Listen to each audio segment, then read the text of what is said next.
Hey, this is Chris Lawson from Silent Scream and Eldon, and you are experiencing Poppitt's Corner. What's going on, everyone? Welcome, episode 107 of Poppitt's Corner, and I'd like to bring on a little cross promotion here on the show today. I'd like to please bring up, Mr. Michael and Mr. Denny of C4OC Radio. How you guys doing today, man? Thanks so much for coming on the show and hanging. Dude, doing great, Tanner, man. Yeah, I'm doing great. And thank you for having us, man. Better now. Absolutely. Cheers, everyone. So Oh, yeah. there you go. Boom, boom. There you go. Down in the OC. Right. Well, you guys are from the OC.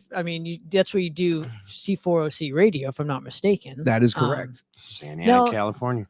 Now, how the show typically works is I like to go through everybody's whole career and see how they kind of got to this specific point, but I'm going to try and do things a little differently because, I want to learn the kind of the history of C4OC Radio and kind of how it came to be about, if that's cool. So if you guys are ready, man, I'd love to get started and just get a little history lesson. Hold on. Go. Okay.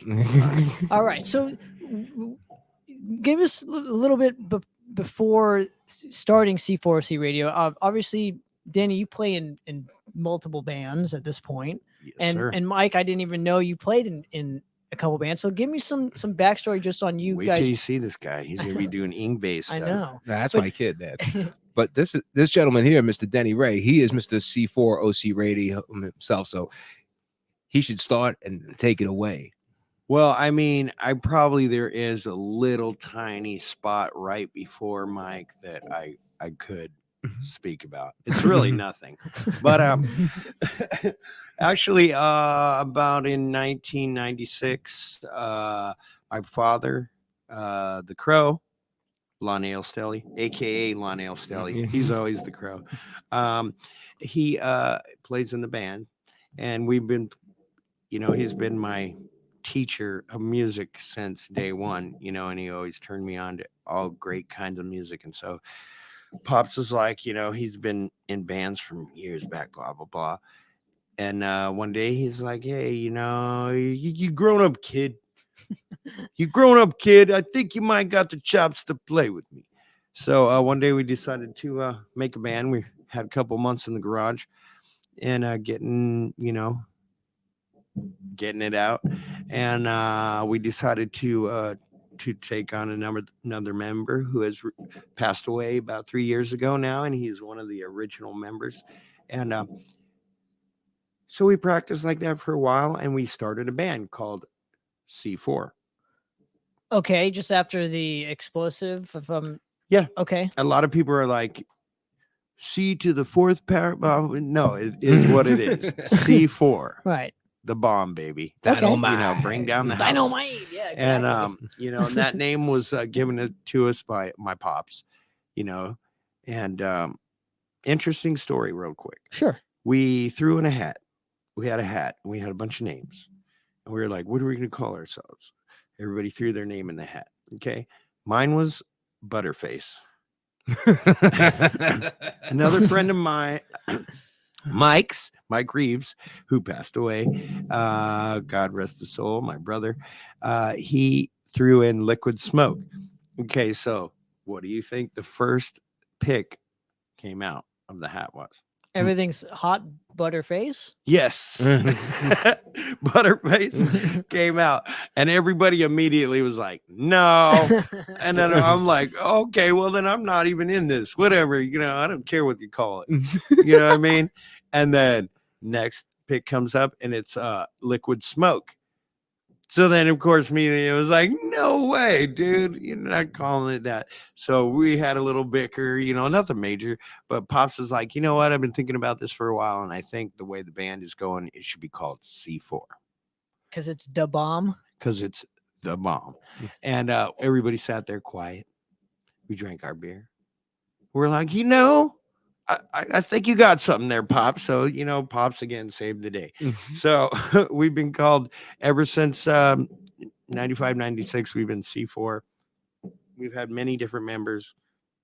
We've gone through the ranks, played at the Shack, played, 369, all those old clubs. And I have no idea what clubs those are. That's maybe that's a little before your time. That's why I would love to get those kind of stories. So what is, Yeah. if you don't mind, walk me through some of these clubs and give For our listeners some me, history in lesson on. 1996, the Shack, which was off of Kramer and Gliselle. What city? Just give me the Anaheim. cities that they were in. Okay. Yeah. It for years would bring all kinds of acts there. So like, that was the first time we actually ever got on stage, was they let us in on there. And that's the first taste of actual rock and roll, nightclubbing that we had, with people. And it was cool. So I think we opened up that night. It was for the first time we played, it was for Saigon Kick. Oh, no kidding. Okay. Yes, Saigon Kick. And so then we were kind of like, wow, this is cool. And then the second time we played, the first time we played, we were all up there sweating bullets. Like, never been in front of people ever. We're in the garage. And then we're sweating bullets the first song. Everybody's, yeah. And we're like, oh, cool. So after that, we were all cool and we got in there. Our second show, and that's when I started to notice that we were in a scene, that we kind of got dropped into a little music scene. Because there was bands like, we opened up for Bow Wow Wow. We opened up for LA Guns. We opened up for Slash's Snake Pit at that time. Okay. At a different venue. And it was like really cool. It was like, whoa, and people are liking it and we were digging it. And so we rolled along like that for a few years. And then the owner of the Shack passed away. Okay. So they closed down the Shack. And then so there was a big run of where bands going to play in Orange County, kind of. There's little bar bands back then and bar places back then. But there was really no showcase place like there. So then they opened up right across the freeway, the Press Box. You remember the Press Box? No, I didn't get out of You don't remember that was might even be just a little before Mike. Now that I didn't get out here till like end of 99, beginning of 2000. Right. So that's just a little before Mike. So they had the Press Box. The Press Box went through, it was cool and people were going there and it's fun. And then it went through an ownership thing. And so now people are going in there trying to make it something. Now, how big was the Shack compared to the Press Box in terms of a capacity level? Well, that's good that you said that. The Shack is now a taco spot if you go down there. Okay. Yeah, it's a taco restaurant. So it was no bigger than, say, a little bigger than a gutted out Taco Bell. Okay. In my opinion.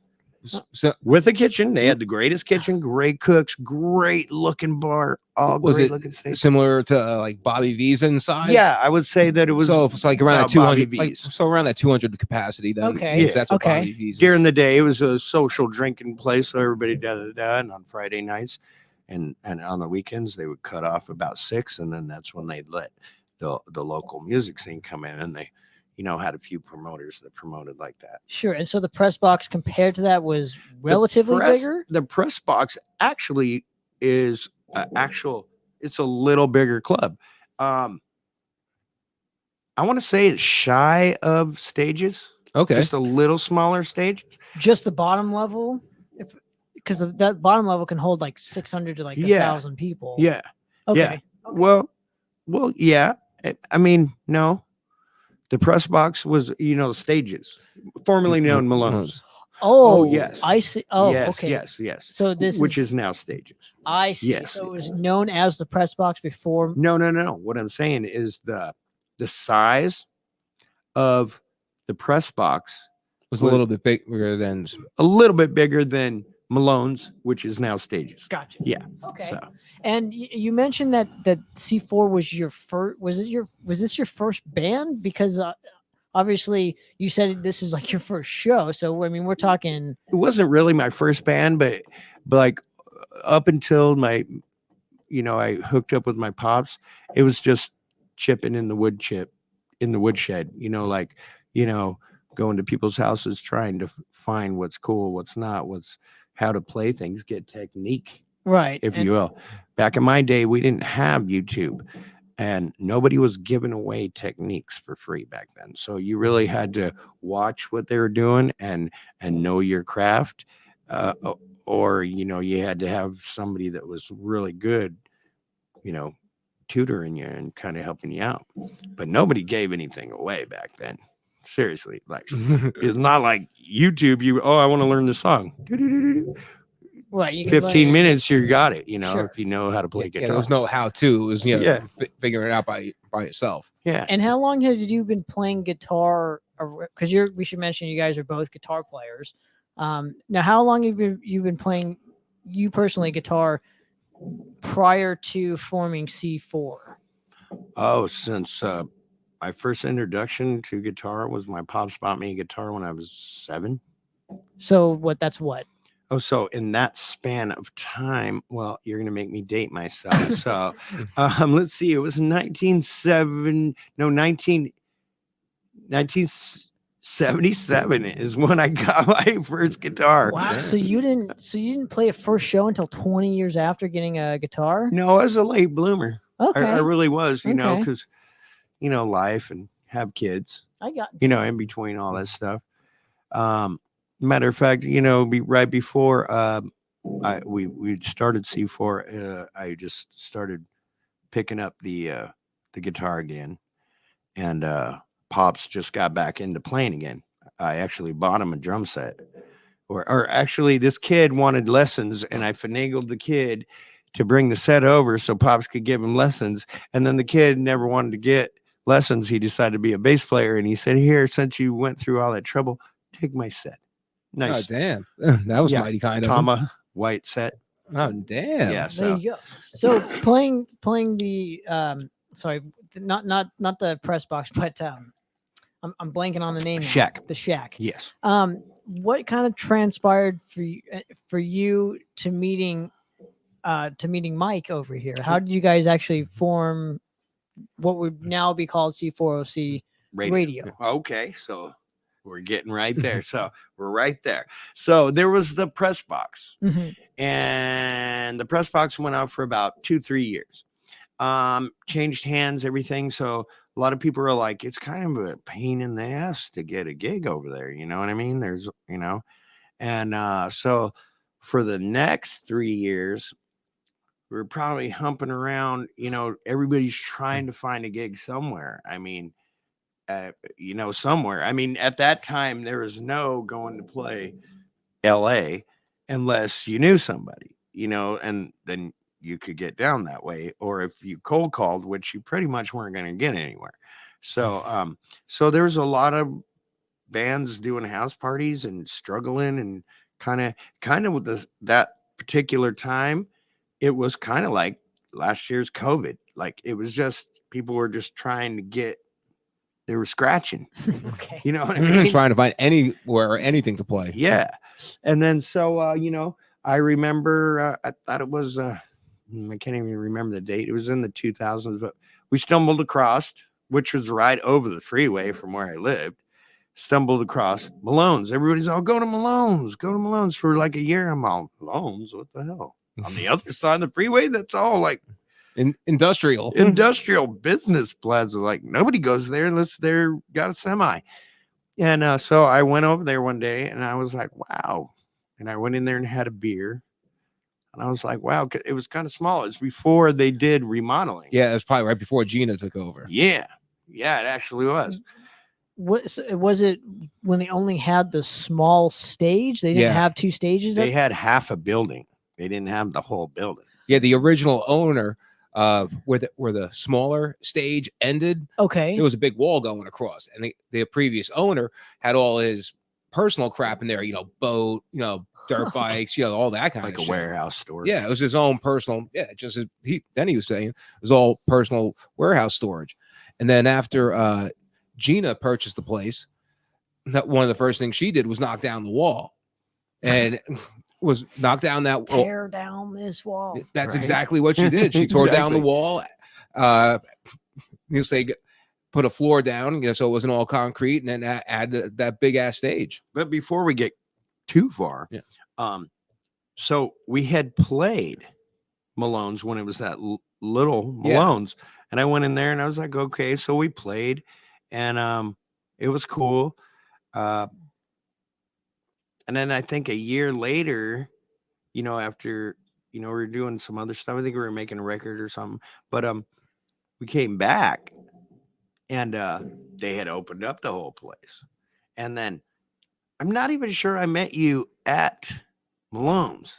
No, you didn't. It was at Malone's. 'Cause I ended up contacting you guys because I was searching on Reverb Nation, because Ed and I were starting to, we're booking bands at the time. We were just trying to find more bands in the OC. area. Yeah. And this was, we should mention, this was under the House of Metal name. Correct. Yes. Okay. So finish the story, because I want to get your specific piece in here and how this kind of all fits together. That's how it kind of does fit. Yeah. Because my partner, with the House of Metal, Eddie Iggy, Ed Saplinski, I've known him since high school back in New Jersey. We used to play in a band together. He lived right around the corner from me. Ed moved out here to California. I think it was about 92 or so. I moved out here at the end of 99. And so shortly after we had hooked up, we met again. First we were just hanging out and this and that. And we wanted to do something, maybe not so much necessarily playing, but we wanted to do something to help the music scene in a sense, any way, shape, or form. The first thing that we're really thinking we were going to do was almost do like a musicians, almost like a want ad for musicians. Like if you were in a band or if you were a player and you're trying to find that missing link, or you're trying to find a band, it was almost like a band. Well, almost like a musician's classified in a sense. Band mix kind of thing. Where just say if you were in a band and you're looking for a particular player, so like you could be able to, like a Craigslist or like a penny saver, something to that. But just think about it being online. So you could have your music played, or if you had any videos of your band, and hey, I'm Tanner. This is our band Madras. We're looking for whatever player in our band. This is our type of music. And vice versa. Or if you were a musician looking for a band, so you could do. This was before MySpace. This was like kind of during the MySpace time. We wanted to make it. So it sounds exactly like what Craigslist was then, because you could do it. That's, you put out an ad and then have other people kind of. Was there even Craigslist back then? Probably not. Probably not. But more on a video aspect, where I could see you, I could see your band, so, I could hear your music. And the same thing if you were a musician, that way you can see the person, see playing their drums or their bass, or hey, this is my style of music, this is who I'm influenced by, this is me playing whatever it was, whether it could be guitar, bass, or singing, or you could have your own little samples of what you could do personally. Okay. So we were just bouncing these different ideas around. And while we were doing that, we ended up doing this web show for a while, which was called Bang Your Head with Mike and Ed. Okay. And I would go out, since I mostly knew just a bunch of guys in the tribute bands, I go to a lot of these different tribute shows. And, I'd film some bands, good part of their set, put so many of their songs together on video, get them to do a little introduction. Hey, I'm whoever from whatever band, and you're watching, Bang Your Head with Mike and Ed. Okay. Yeah, I think you guys interviewed my buddy Tim from Wartoke back then. Wartoke. Oh God, yes, Wartoke was still yet to hear this band, dude, and I've heard so much about it. Love fucking Wartoke. Oh God, those guys were great. Oh, fucking reefer in a Dixie cup. Smoke weed every day. I totally want to meet this. God, I wish they had some MP3s out. I would love to play the hell out of those guys. Wartoke, I miss you.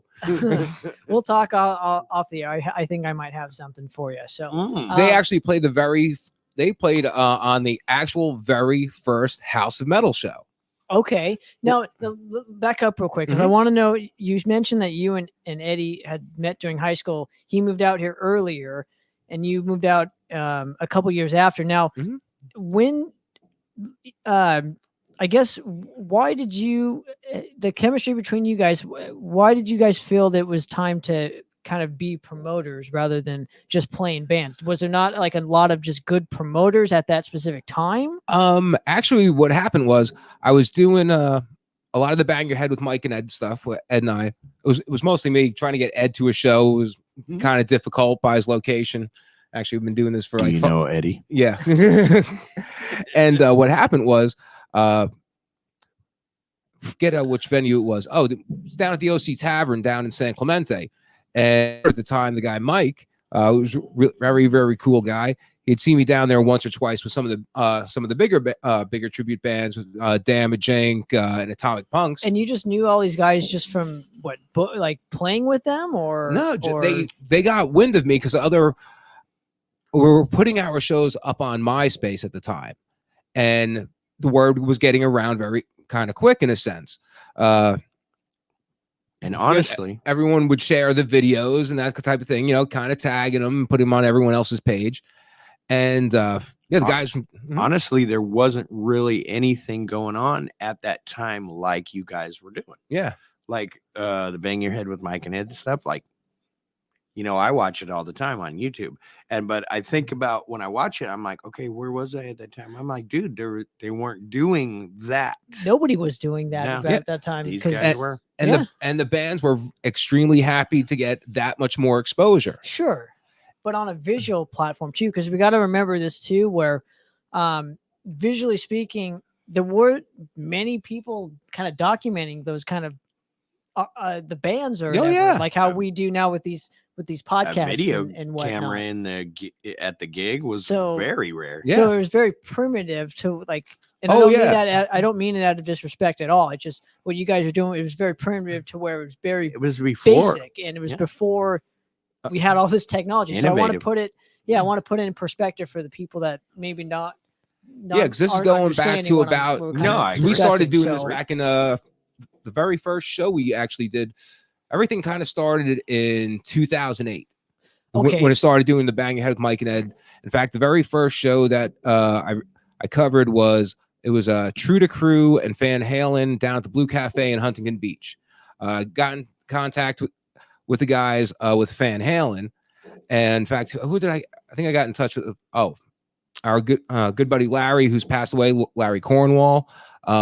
He was their contact with the band, and it's like, and all I asked was like, if you can just put me on the guest list, just gonna come down there. We just want to film the bands, whatever, and maybe you can get you guys to say, hi, I'm Larry or whoever, and you're from Van Halen, and you're watching You Bang Your Head with Mike and Ed. Okay. So they were like very receptive, to it. Oh yeah, sure, no problem. So then I got to learn something right from the first night. So I'm filming True to Crew went on first, which was a blast. The guy Chris Six in the band. Chris is a trip. We've been good friends for a good amount of years ever since then. But then I noticed both Larry, who was the drummer, and the guy Derek Fuller, the guitar player, both of those guys ended up. Okay, so Derek is Derek Van Halen in True to Crew, and Larry is I forget whatever nickname he used for being the drummer in Van Halen. So they're done with their set, and now it's Van Halen time, or vice versa. But both Larry and Derek are respectively the guitar player and drummer in both bands.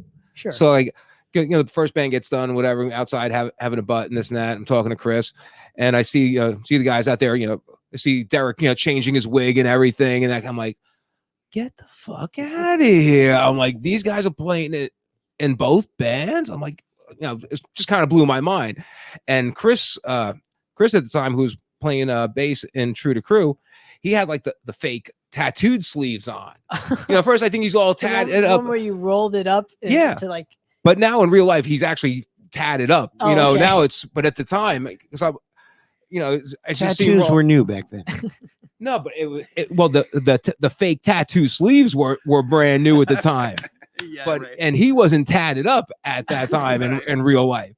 But I remember seeing him scratching his arm, and I see this the sleeve gun. I'm like, what the fuck's this? I'm like, he goes, yeah, dude, yeah, it's like fucking Hollywood here. It's all acting, that kind of shit. So I was like, but that was kind of like that popped my cherry, and it was kind of an awakening to it. Mhm. Now with doing Bang Your Head with Mike and Ed stuff, Ed didn't show up until about my the fourth show in. It was actually, but no, it was technically the fifth show, because by the fourth show, and Ed wouldn't even make it down to where I was living to do any of our little bits of talking about the show. Like, this is this is whatever band that's doing this whatever song, and blah blah blah. Then and so a lot of people started thinking that Ed was make believe. Like, I got a fake friend, Right. And so I tell Ed about this, and he's like, oh, okay, I get the point. I'll show up to a show. Okay. All right.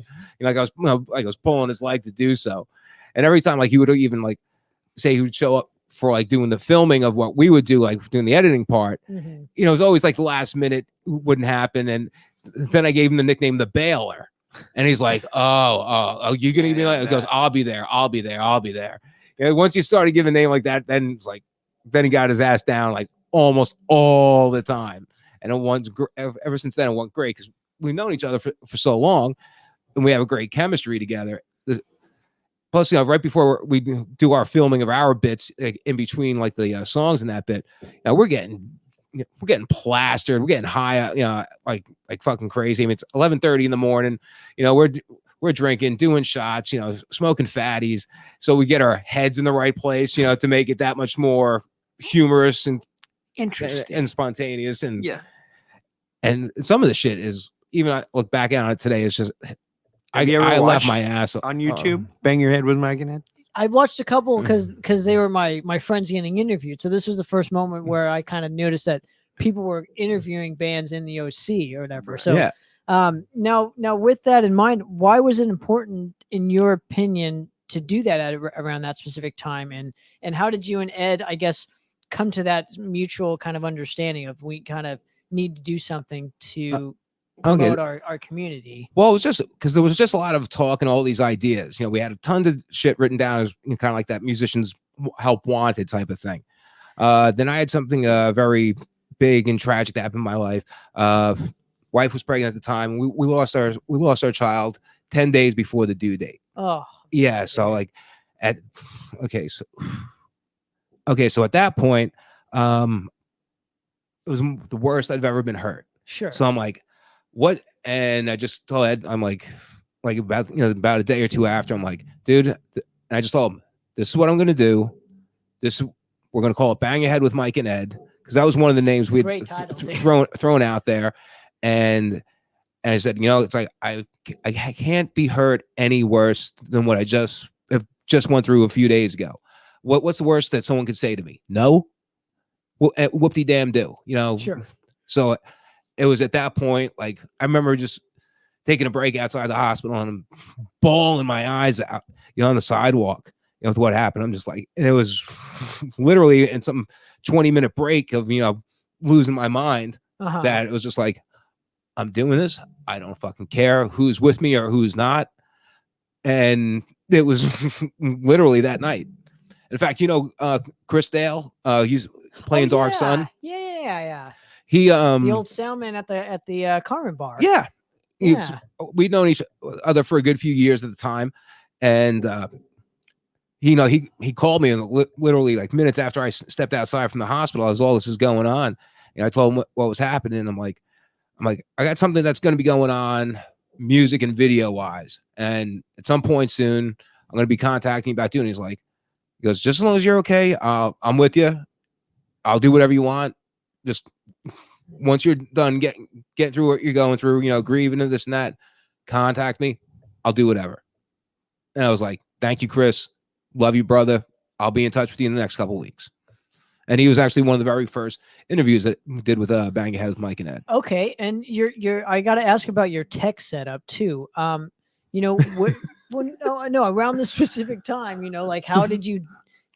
The technology that we have now is not what it once was. Oh God, no! Right, buddy. So, what was your specific thinking? Did you look at other people kind of doing a similar thing, No. or did you just fucking fly at the seat of your pants, just get a recorder and plug it into the computer? Mine was all MTV. Okay, I'm sure I'm a bit older. I grew up, during the whole the MTV boom back in the early 80s. When it was cool. Yeah, when MTV actually played videos all the time, and they would actually play concerts on a Saturday night and had the headbangers ball and shit like that. So it's just having, that's what I grew up on. That was what was in the back of my head. I didn't care what anyone else is doing. It's like that. Whatever you're doing, that's you. Whatever you're doing, that's you. I don't give a flying fuck. This is me. This is what I'm going to do. And this is how I'm going to do it. Sure. I didn't have to look at anyone else. I know what I want. I know what I want to do. And what if it sinks or swims, either way, it's all me. Bottom line, like you get people, oh, you should do this, you should do this. I'm like, well, you should go fuck yourself, for all I care. Bye. Or get your own show. Yeah. And if you want to talk about technology, the only thing we had, it was like it was an early Apple computer. Okay. And actually I ended up getting an Apple computer after, because the laptop I had at the time would not support any form of video or trying to download it. Even just the RAM, the Windows whatever. 98. No, it was none of that shit. And actually the friggin' camcorder I had used to use one of those discs.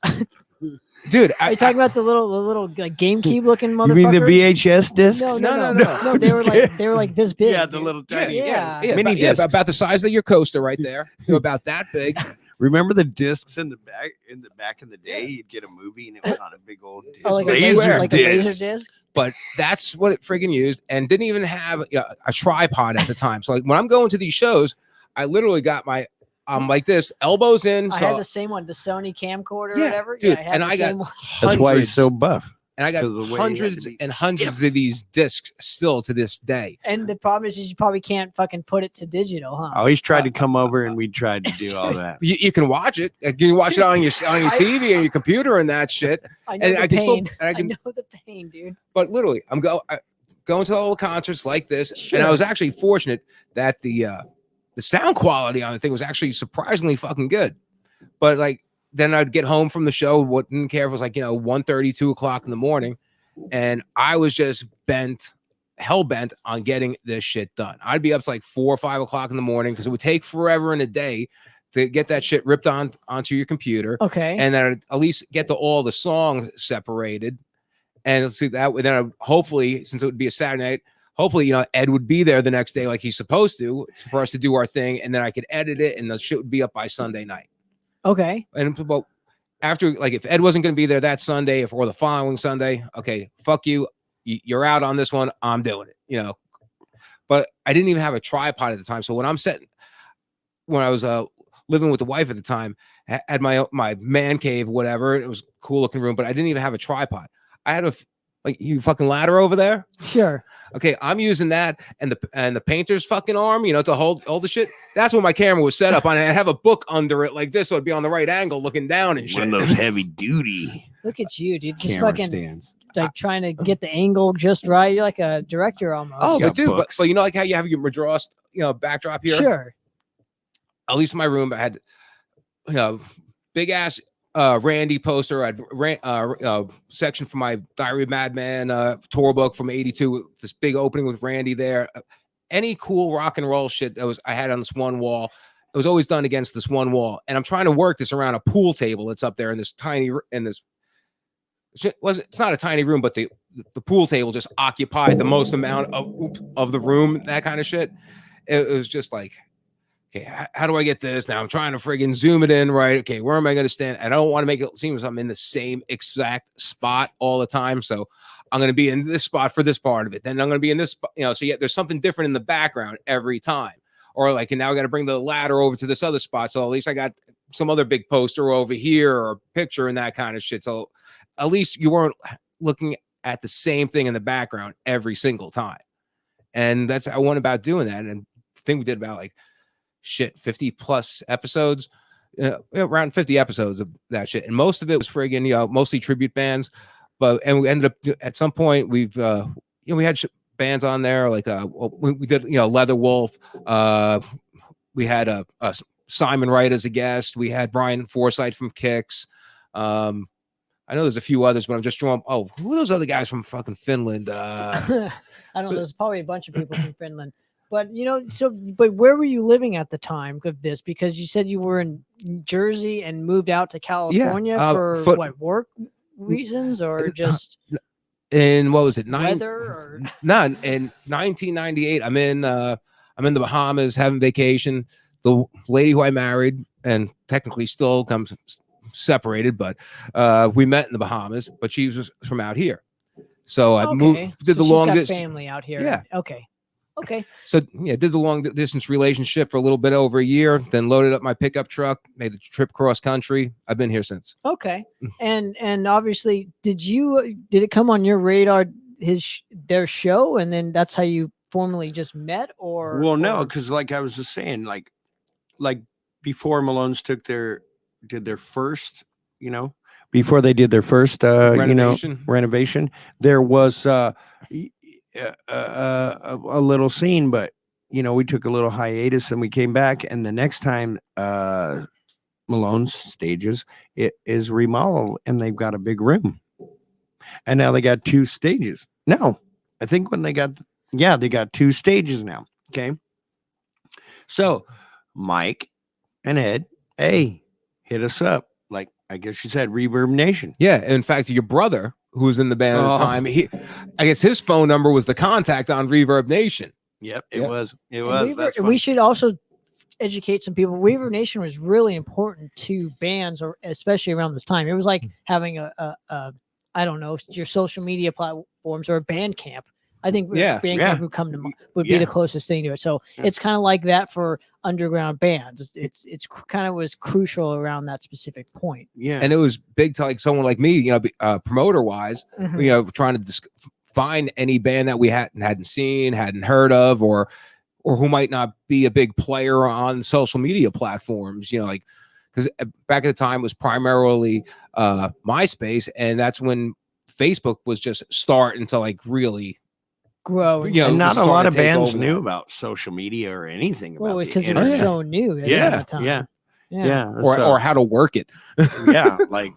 Seriously, people were like when it came to the computer back then. And so like I said, he hit us up.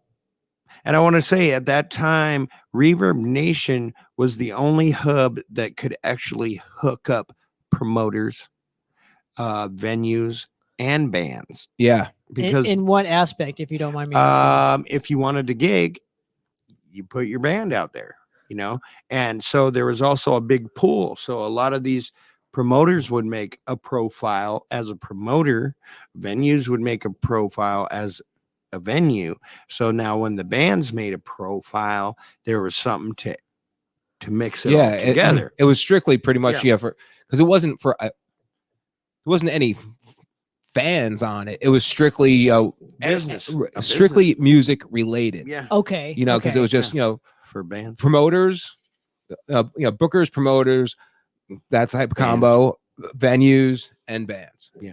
And so you guys hooked up and just struck up just a friendship right then and there after getting interviewed, or no. He called us up because now we're a band profile. Mm-hmm. There's a pool. Yeah, you can pick from. Yeah, we needed a band for putting a show together. Yeah, House Metal's putting a show together, and contact them like, hey, was listening because they had a handful of songs on their page. Dug the music. Second CD at that time. What impressed, if you don't mind me asking a personal question, was what impressed you about their specific music? Was it the kind of the old school sounding stuff around that time? I'm sure you play more of an old school style, if I'm not mistaken. So was it like, what impressed you about their music to want to book them? I dug this flat out, just dug the songs. Okay. There was a connection in a sense. I dug the music. Mm-hmm. Bottom line is, like, if I didn't like a band's music, I mean, everyone has their own flavor. Sure. Bottom line. But I'm always going to be contacting the bands that I like their music first. That's just being honest. I mean, it didn't care how many followers you have, because followers is technically irrelevant. You could have 50 million followers, but how many people are going to be at your show? At that time, nobody followed anybody because they were still kind of on the flyer kick. Yeah. You know what I mean? And I dug the music. Oh, you guys are from Orange County too? right down the street. but you don't know that, but at least it would mention Orange County. Yeah. Sure. And it was like, hey, I dug the music. They're from Orange County. Let me hit these guys up. And that's why I kind of gravitated. I was like, at the time, I was like, man, I don't even know if I like the music, but hey, this guy likes the music. And then he had a partner that liked the music too. And then they kept calling us back. And, things grew and grew. And then I think we went like that for a few years. Yeah. I mean, it probably had you on. I don't even know how many.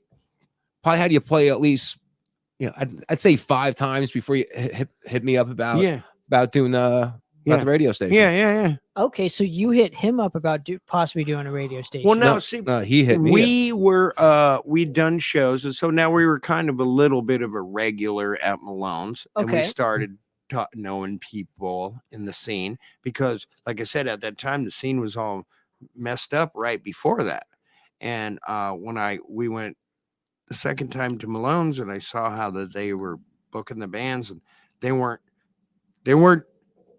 Like there's other promoters that were like, here, sell all these tickets and give me your money. And you fool. But these guys weren't like that. And they were like, dude, just bring as many people as you can. That's the name of the game. Promote your show. Yeah. And so and then when you'd play, they'd treat you so, these motherfuckers are trying to help us bring in our amps and shit. You know what I mean? Like, nobody did that. And, and so like we kind of got to, Yeah, you need a hand, whatever. It's like, yeah. And I've always wanted to ask a promoter this because, the ones that are still here are kind of cut from that same cloth of actually helping bands and whatnot. Do you think that played into your favor of why you guys are still active booking shows nowadays? I think a lot of it might just have to do with having, let's call it relationships outside of just Right. Like it was more, Yeah. it was like a personal friendship it's working as a team together rather than just I'm give sure me your money, hit the stage and, Like and get as the fuck off. as the man stage. said, he's going through a dark time, and the man said, "Hey, I'm with you." It was that simple. and Love plus, Ed and I, from being in a band, from way back, much earlier in time, we just knew what we did not like how we did not like being treated. So if we, most promoters, kind of like as Denny mentioned, how many tickets can you sell? Then they'll just cut the bullshit. Okay, day of the show, where's my money? Right. Okay, go play. You're done. Get the fuck out. Right.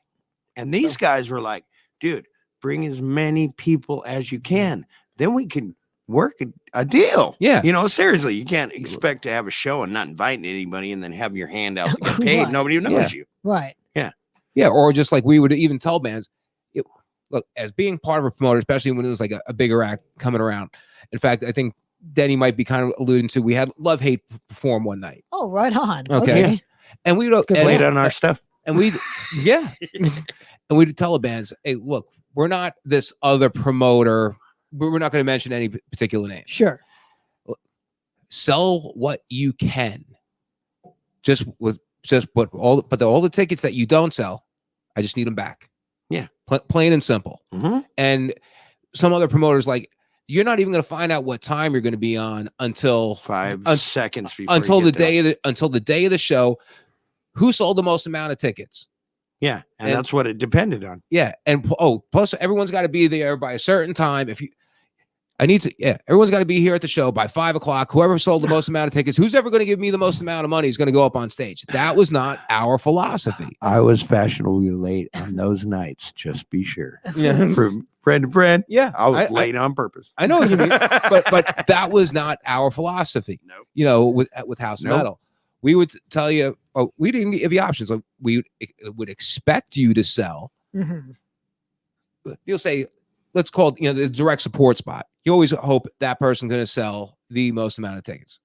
Okay, if you can't, you just give the rest back. Now, have we lost money on shows? Yeah, fuck yeah, Mhm. countless times. Mhm. Yeah, but you know what? That's our own fault. Bottom line, because you would think that maybe some bigger band, if they're going to expect so many thousands of dollars to perform, you think gonna bring people. Yeah, exactly. But a lot of times they're gonna not even bring 50% of that. At But least believe promote it. believe that or not. No, I do. That's Yeah. I do. And Right. I mean, we spend money on advertising, different sites or whatever, this and that. And bottom line, if you don't advertise, especially if you have a big act coming through that you're spending, thousands of dollars upon, if you're not going to advertise, you ain't going to cover your nut worth a damn. Yeah. Unless you expect, a band to say, here's your tickets. I need, I need at least $1,000 from you. And Sure. I'm going to tell you what time you're going to play that night when you show up. That was the most like frustrating thing for any band to go through, because when people would ask you what time you go on, you couldn't literally tell them what time you went on. And yeah. And we always thought that was the Come on biggest. down. 7 o'clock is when it opens. Yeah. And that was the biggest crock of shit, that we couldn't believe. So we just told bands like, this is going to be your time slot. You're going to be responsible for X amount of tickets. And he'll say who's ever direct support, and going from the opening slot Mhm. to direct support, he'll say the ticket sales, the expectations would rise. Bottom line, because we would, as a booker promoter, we take note of how many people come in for every show. We ask at the door, what band are you here to see? Or they'll be wearing, or someone coming through the door is going to be wearing that band's shirt. So you don't even have to ask sometimes. And that's just being honest. So literally, I have sheets from shows going back years and years of what bands brought how many people. So that going in, what band is probably going to bring more people than another band. Right. And that's just being honest and realistic. I mean, it's no disrespect to any other band, but it's nature. It also shows that what bands have that work ethic that can bring people to a show. So I'm just throwing that out there too. Yeah. Or just this or a particular band might have a more tastier cup of coffee. Okay. You know what I mean? Sure. Whatever you want to say. Their music might be more appealing to more people than others, or whatever it may be. Or there's more, these guys in this band just happens to be more popular because this guy's great looking, or whatever the fucking deal is. Because chicks are always going to chicks. Yeah. The big chunk of it is if you don't promote your show, how are they going to know to go? Yeah. Yeah. Oh, So, and that is the fundamental part of it. And we've been And, talking about that a lot lately. There's a lot of bands out there that are really fucking good, Great. that do not promote what the hell they're doing until like a day or two before their show. Do you think though, and this is my only issue with bands such as this, do you think that most bands only promote on Facebook? Most bands only promote on this, and I don't ever think that's enough. No. You Yeah. gotta go. So I guess with that in mind, case in point, let's use the last Stages show that we specifically played, Okay. right? I thought there was a lot of people there for just a quote Fresh unquote out of the quote unquote COVID. the quote unquote local show. Yeah, Right. It was the House Metal's first show in over a year, because we had our first, Right. our last show was back in 2020. It was when did all the shit start? 2 days before. No, but was it February or March? February. I'm gonna Okay. say Or February. Friday, February the 13th was the last show at while it was still Malone's that happened. Mhm. And we even had my son was in the School of Rock and Rancho Santa Margarita. They were actually supposed to perform that night, but even got the word the night before that they weren't going to be able to perform. I was kind of bummed about that. It's finally going to have my son on doing a House of Metal show, even if he was only going to be up for 3 or 4 songs. Right. The whole dad thing. Oh yeah, my son's up there. Yeah. But we even had another band that canceled that exact day, and completely understood, because everyone's going into the whole panic mode. COVID. World's coming to a fucking end. And since it was our first show back on May 1st, wanted to have it kind of be, call it a smorgasbord or a variety in a sense. Was a total. I mean, it was a total variety show. Just to let people know, Yeah, we wanted to at least have something for everyone that has ever been to a House of Metal show. Bottom line, Yeah. whether kind of like with Project Denny Ray, More of a one of the blues-based based- rock, Yeah. you know, Which I thought was really cool, by the way. Like I didn't get to tell you that because you were drinking at the bar, and I was in tremendous That's where pain. I'm always at. Well, I was in tremendous pain then too. Well, so I yeah, wasn't. you I had was your trying hand not to- thing going on. I was trying not to talk to anybody, Right. but in honesty, because of that, I think that offered a more diverse crowd and whatnot. Because yeah, I mean, you had Project Anyway, which was a blues-based band. Then you had your other project that played, the C4OC. right? Which was C4OC, which is the reason why we called the station. okay. What it We'll is. get into that. Yeah, Don't we'll get leave that into part out. Yeah. But and then you had obviously There was Stonebreed perform, sure, Madrost. right, which it- we were like literally the heaviest band to play that night. Yeah, it was Void Vader's Well, and- CD release show. Yeah, technically all of our CD release shows because we didn't get to have one last year. Yeah, Nobody had to. everyone's That was release the- show was on Exactly right. pause. That was the whole joke I was trying to. No, that's for insinuate, but- sure. But Yeah. very true. Right. Totally.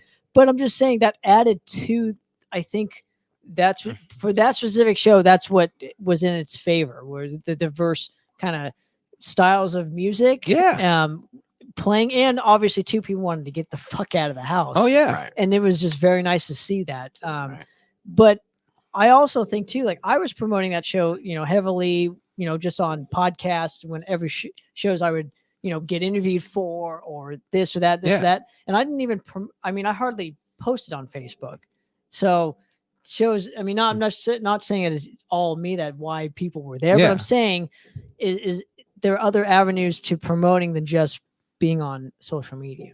Oh yeah. Right. So Whether like before a lot of the social media even came about, it was pretty much if you were having people at your show, you wanted to get you were hoping people were going to sign up to be on the email list, and because well, flyering helped too. Yeah. And I remember doing flyering around the 2008, 2009 era, and that ended up working in our favor too and stuff. So let's go to, obviously you mentioned, the how you kind of picked the bands and whatnot. And how did C4OC, the band, come into play after C4? Or was this the same project as C4? Well, it was the same project, and Get more closer to that mic, my friend. it was the same project. And right before that, yeah, we don't use mics, so I'm not even really into this. I mean, not that I'm not into it, but I don't know the about familiarity of Yeah, having yeah, the mic. yeah.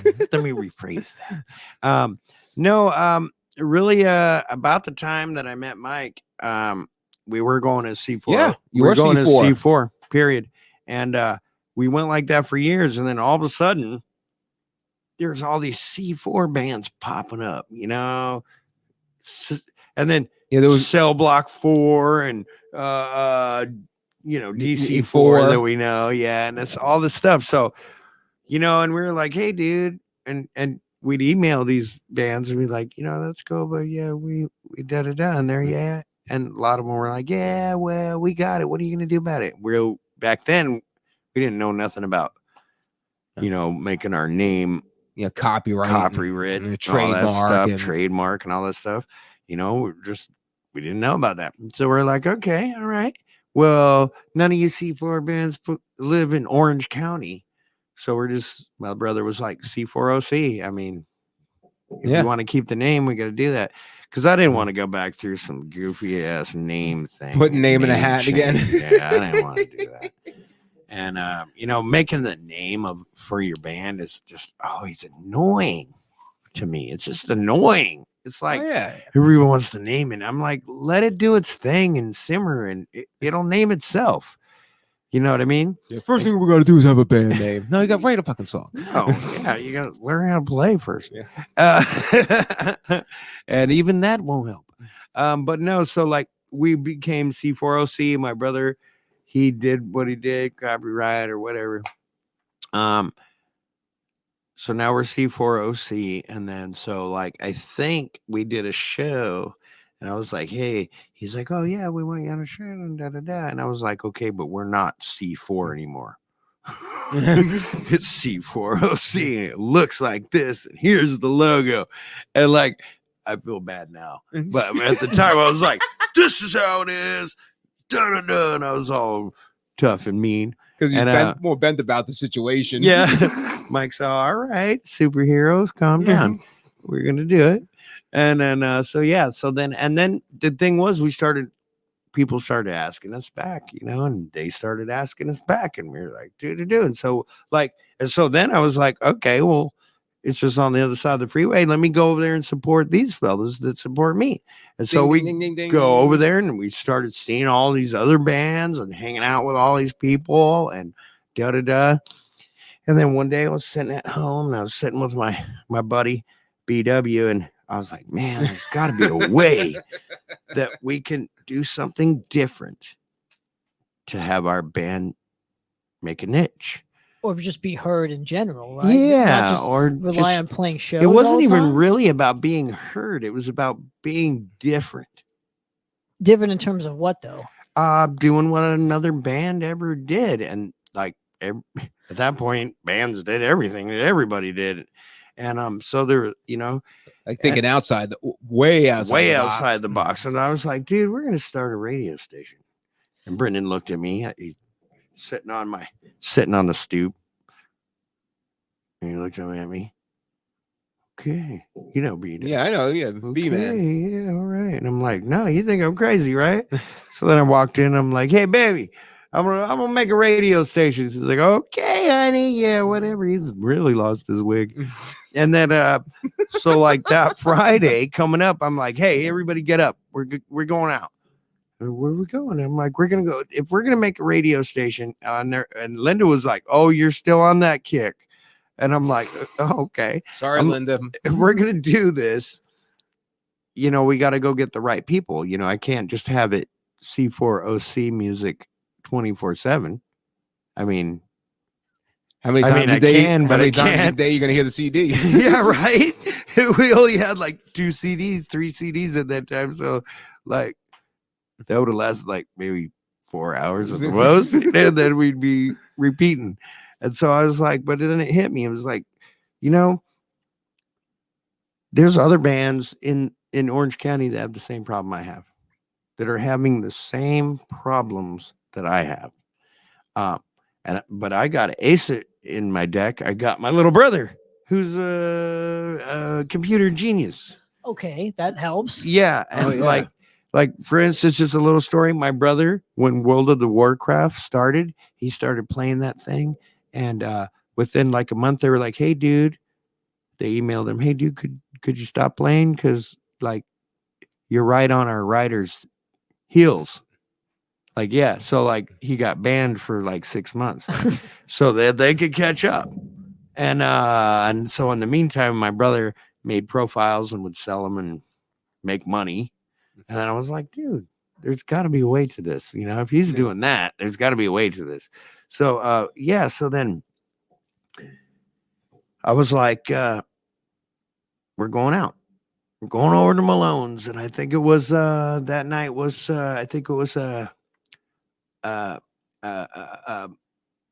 what's the name of the Iron Maiden plane?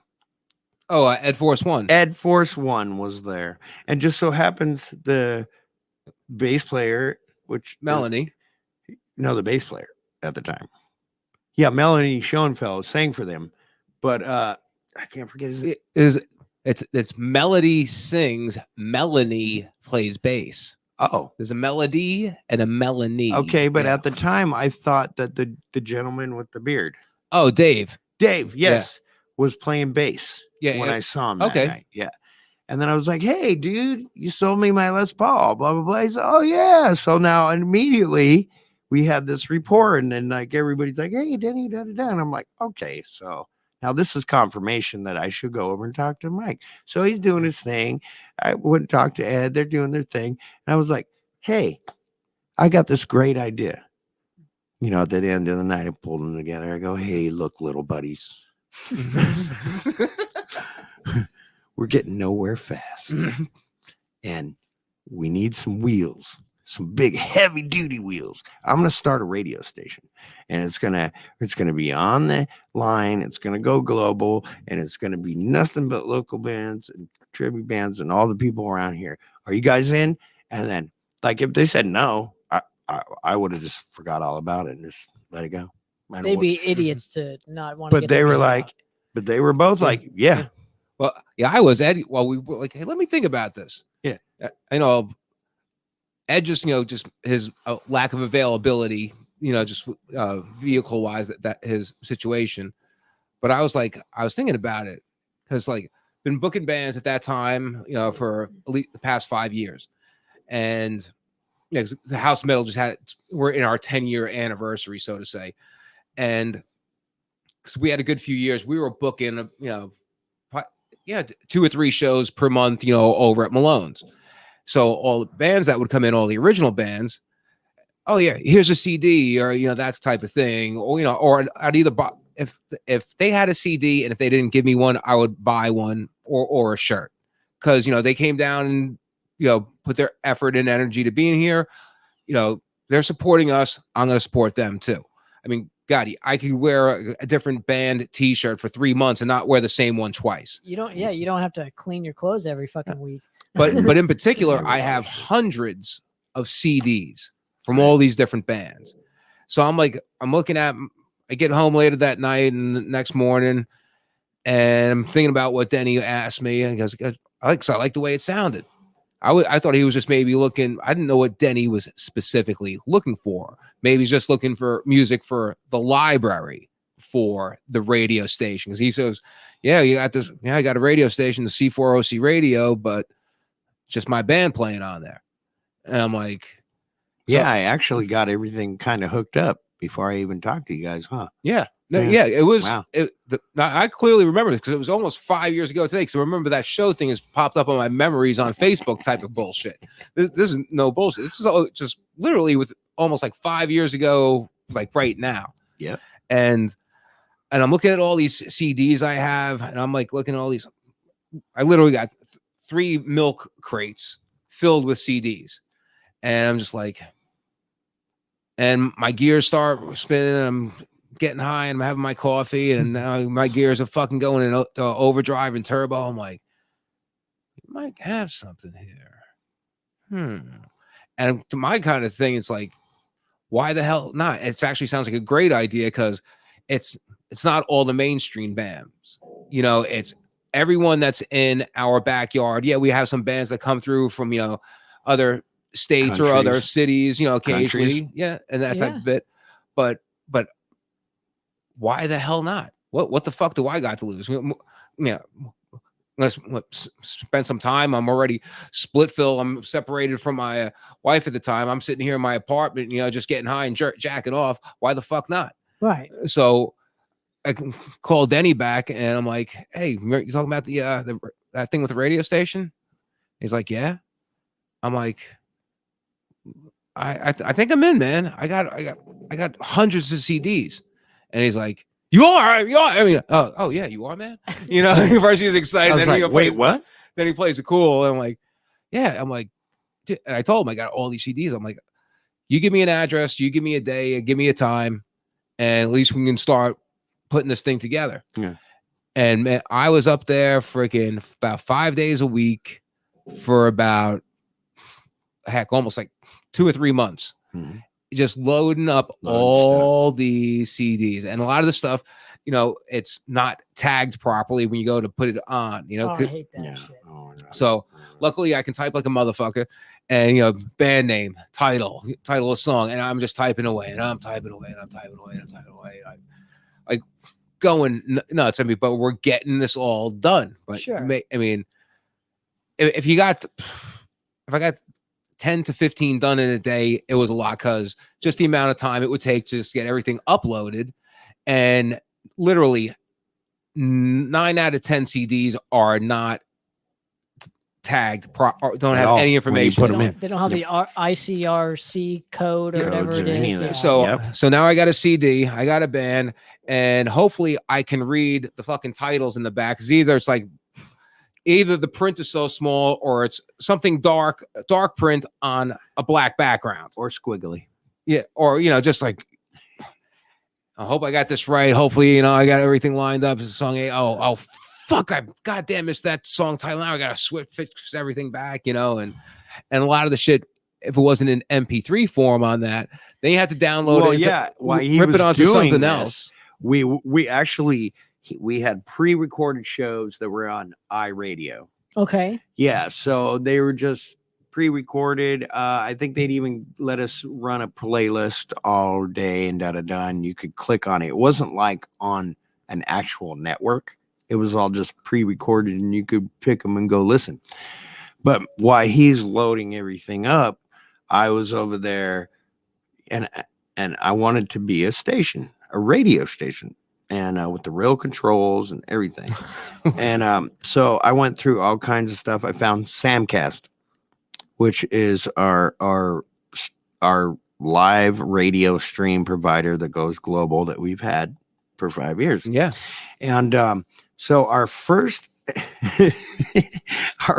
night, we're trying to use these freaking controls. Oh God. Oh motherfucker. And then we thought we were so badass, we decided to call what did you used to call me? You used to mess their name up, but anyway, we did they're from Idaho. Oh, Christos. No, it's Christos. Crisis. Christos. No, Christos. No, you remember on that interview he fixed you and said it's actually crisis. We spell it a different way though. No, there's a T in that. I I was always saying it Christos, but I know. it's Christus or something like that. Like Christ. Krystos is how it's spelled. but Okay. they call it crisis. Okay. Trust And me. I'm still saying it to this day. Then Yeah, I can't find the CD, so I can't. I got the shirt. I think dude hits me up once in a while. He's like, I was watching that old interview. You know, Mike still says our band name wrong. But it's cool because he was all cool because at the time nobody was giving him a Skype interview. And these guys are badass. they were totally badass. Do you think though that having a radio station has kind of kept you more in touch and in tune with kind of what's going on here, not just locally, but as a metal community in general, when it comes to the new bands and discovering new this and new that, and Well, the thing being is, more grounded in once what's people going punch on. in the actual call signs, C4OCradio.net, and they realize that I can go and listen 24/7, like Pandora, like YouTube, like all this stuff, and there's no commercials, there's none of that. They're like, oh, this is different. So now it does open them up to like, oh, let me look into these guys more. And then they see the show, and then they see that Do you we think play. people are actually doing that to a large extent though? Like, because there's hundreds and thousands of fucking radio stations. Yeah. Well, you Yeah. notice That's good. because it's the one thing that is totally different about C4OC radio. It's not the bands that you're going to hear on, Sirius or XM or anything else, because we're playing more than 90% of the bands are unsigned and not major label support. They're all in our backyard. I mean, we have this a small amount of major label bands that are on there, but if so, they have some kind of connection to either the House of Metal or C4OC radio. They might have played on a House of Metal show or something C4OC related, and a small amount, are bands that are outside of SoCal. There's some bands, from Texas, New York, Arizona, and that type of shit. But the biggest chunk of the music is right here in Southern California. Like literally, not 95% plus is Southern California original unsigned bands. Or independent. Independent. Yeah. But doesn't that amaze you though? That because like some of it, there's only a couple people doing this specific thing that we're doing. Like you guys got the radio station. There's Razor Radio that I'm doing. There's Poppitt's Corner, obviously, that we're doing out here. But there's only so much people. There's only so many people doing it. But we have so much fucking bands, and there's not a lot. There's not a lot of people covering it. So I mean, it's just amazing to me that you're saying 95% of your materials from SoCal, and yet, to my point, is the fact that there's only like I can probably count on 2 hands of the people covering it. It is Right. just ridiculous. Right. And there's very few people that actually have their own network, as we were talking about earlier. Yeah. You And, almost like, need it in this day A and lot age. of people might they're a radio station, but they're only on Facebook or only on Bandcamp or Or only on YouTube or something, YouTube. yeah. You know, But C4OC radio is going 24/7. We do mix with a couple other stations. Mhm. There's Got a Rev sister Radio station. Vegas. Right. Also, the GERN, the GERN, Global Enlightenment Radio Network out of Washington, D.C. Yep. And and and those are real radio stations also, all internet based. yeah. You know, there was another guy, as you were mentioning, or as Denny was saying, someone say, I might have a radio station, but it's only going to be on between this day and this time, that Yeah. type of shit. Or you'll go to that site and the difference there's no music playing. that I think that, that's exactly right. The difference between us, and Revolution Radio to the other ones is that you can go there right now and there is music playing, and you can feel safe that if you send your music, you can go there and listen, and within an hour you'll be hearing one of your songs. That's awesome. Yeah. And another thing that's really cool about C4OC Radio, even though 95% of the music is from Southern California, the largest part of the listening audience is outside the United States. Mhm. Through Google and all that stuff, Yeah. we're able to track all that stuff. And see, so with that in mind, like we're starting to do that on the network too, the CMS network. We have like the app for it, and you can check out, like on Crash Course Radio is what it's called. Mhm. And again, I think it's healthy to have a network of people like us to cross promote ourselves and get this shit out there. Oh, definitely. It's not just because I always felt like when I was doing it at like a KTST FM with Benny the Breeze, we were doing California, then we were like one of the only stations doing this. And I was always trying to cross promote, and it seemed like nobody kind of wanted to do that. And so it's nice to know that now we can have like our own kind of network. You know what I 'Cause mean? You want to turn people on to our audience, and we Sure. want to turn people on to your audience, because It's only going to help all of us. Yeah. It's not- there's nothing we can- and specifically the bands. Sure. To me, it's always been about the music first and foremost. Bottom line, Mhm. because from booking bands all these years, and it's like some of these bands come on stage and just say like the first time, hearing them, it's like you hear some of these great fucking bands that just ripping shit up. It's like, and you say to yourself, how the fuck are you guys not known on a much larger scale? How the fuck is it you're stuck in like our backyard still? Yeah. No insult, but you're just bound to Southern California, meaning our backyard. Like, how come people in this state don't know you, or this state? How come no one around the whole fucking country doesn't know about you when there's bands that are that fucking good that Well, some of it that I can probably answer your question here is a lot of bands don't tour. A lot of bands kind of just stay in the local market, which harms them, in my opinion. Yeah. Right. But won't get into that. Gentlemen, I want to thank you guys again for coming on the show and hanging with me. And hopefully we Dude. can do a part 2 Hell yeah. dude, that would be We can. awesome. sooner rather Yeah. than later. But I at least wanted to get the C4OC story out there and kind of how you guys came to together to do this specific thing. So where can people check out C4OC Radio? Is there an app for it? Is there? Well, our website is the phone app. It's all together. So if you go to www.c4ocradio.net at any given time, you could do it on your phone. It's got a phone app. Yeah, there's no actual app. It's just you're just pulling up the site on your phone. Yeah. Okay. But the music's going 24/7 all the time. If I can say a couple of things quick. Sure. Because there's a lot of live stuff that goes on. Let's start at the beginning of the week. On Sunday at 9 a.m., all the times I'm going to mention are Pacific Standard Time.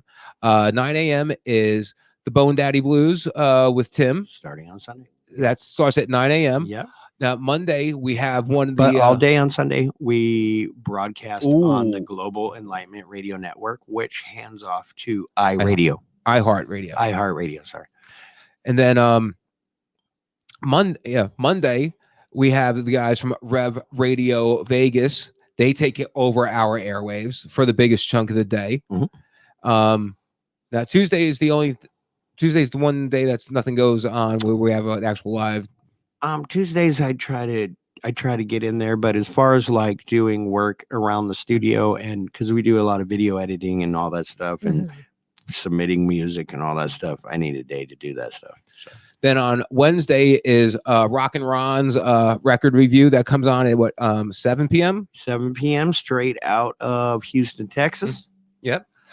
Thursday nights is my show, the House of Metal radio show, that goes from 8 to 10, sometimes 10:30, 11 o'clock, depending on how good everything's going. Yeah.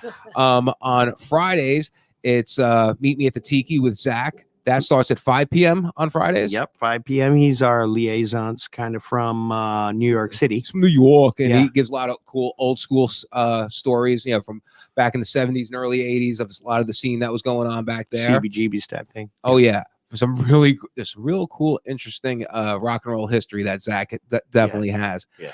And then every other Saturday is my father, the Crow, with the Crow's Nest. And he's more about, because on our website, we have blogs that we do. And he's got 100,000 readers worldwide on his blogs regularly. And because he likes to do funny stories and jokes. So like when you tune in on Saturday, he's going to make you laugh. And we do play music, but most of it is he's making you laugh. It's different because it's all different topics. A lot of the stuff that he goes over as well. Right. Don't expect to hear the same exact thing all the time, because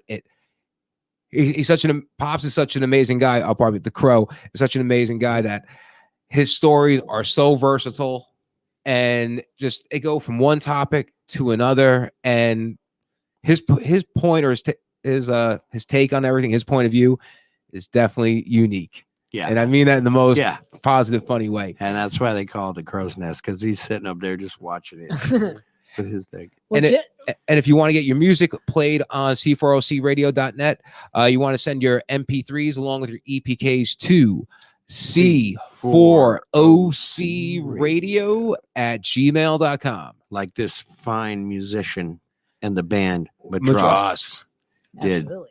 Well, gentlemen, I want to thank you guys so much again for coming on with me. Dude, this was cool. This was cool as fuck, man. And I apologize in advance. This was your first interview. Hopefully it was a good one. But I want to thank you guys again for coming on the show and another episode of Poppitt's Corner. Dude, great job. Definitely our pleasure, man. I'm out of here, that was guys. a blast. Later. Cheers.